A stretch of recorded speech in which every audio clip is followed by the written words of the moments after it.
This is not starlight? Starlight? No. No, this is double hard. They don't use stellite here.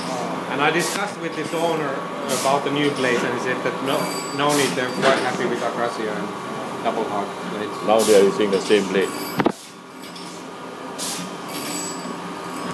Yeah. Acacia is not terribly hard. So it checks every tooth, you know, and if it's within the range, it doesn't do anything.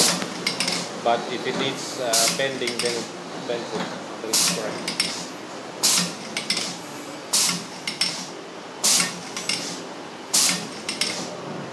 So almost all the blades are okay.